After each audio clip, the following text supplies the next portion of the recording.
कि कृपया court yard 9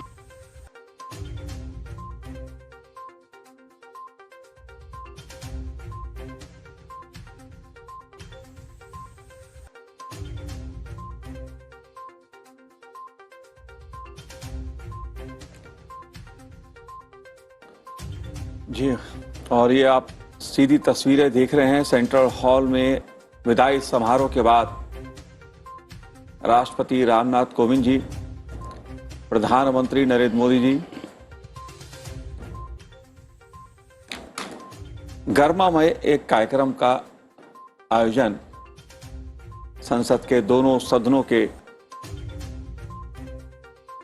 सदस्यों की मौजूदगी में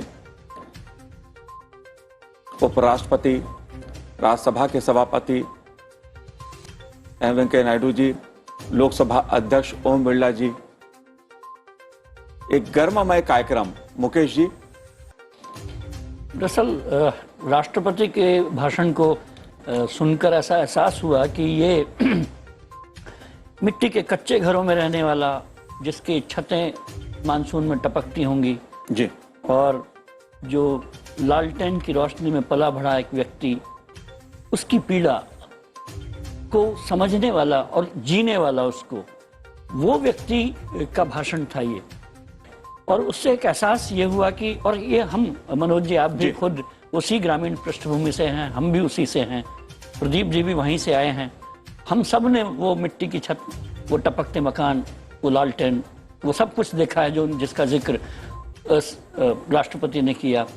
और उस बदलते भारत की तस्वीर भी पेश की कि किस तरह से ये सब देखिए। विदाई समारोह में विदाई लेते हुए राष्ट्रपति रामनाथ कोविंद जी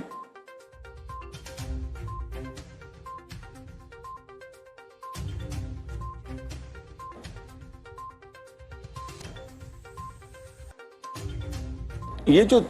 दृश्य होता है वास्तव में हमारी जो गौरवमय गर्मामय जो परंपरा है उसको दिखाता है कि तमाम तरह की राजनीति के बावजूद एक हमारी जो संवैधानिक संसदीय व्यवस्था है वो कितनी अनोखी है, कितनी अद्भुत है। ये हर भारतवासी को गौरव का एहसास कराती है। हमारे लोकतांत्रिक गौरवमयी जो संसदीय व्यवस्था है उसका मान बढ़ाती है। ये राष्ट्रपति रामनाथ कोविंद जी का काफिला विदाई समारोह के बाद वापस राष्ट्रपति भवन की ओर लौटता हुआ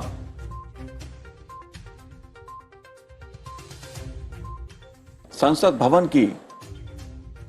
इस और ये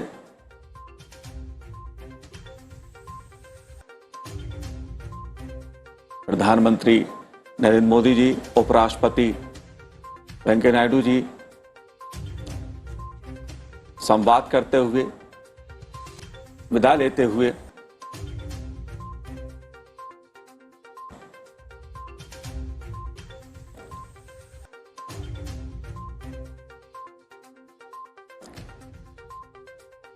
मुकेश जी, जिस तरह का जो आज संबोधन रहा राष्ट्रपति जी का, उसमें भी हमें एक आम आदमी से जुड़ाव, मिट्टी से जुड़ाव, देश से जुड़ाव, इन सभी चीजों का एक चित्रण नजर आया, बदलते भारत की तस्वीर नजर आई। दरअसल मुझे नहीं लगता था कि विदाई भाषण में वो इतना सब कुछ समाहित करेंगे जी। मुझे लगता था एक बहुत सा ब्रीफ सा भाषण होगा, लेकिन उन्होंने एक पूरी तस्वीर भारत की पेश की। अपने कार्यकाल के अलावा उन्होंने जिक्र किया कि मतभेद दूर करने के हमारे पास संवैधानिक तरीके हैं जिनको हम बातचीत से हल कर सकते हैं। उन्होंने संसद को अपना संसदीय परिवार कहा जी, और कहा कि मैं इस संसदीय परिवार का अभिन्न हिस्सा हूं। कोविड का जब महामारी का जिक्र किया उन्होंने तो कहा कि ये वो इस आम आदमी को ये याद दिलाता है कि वो प्रकृति का हिस्सा है जिसे वो भूलता जा रहा था, और अगर इसके साथ न वो प्रकृति का हिस्सा भी है और उससे ऊपर भी नहीं है।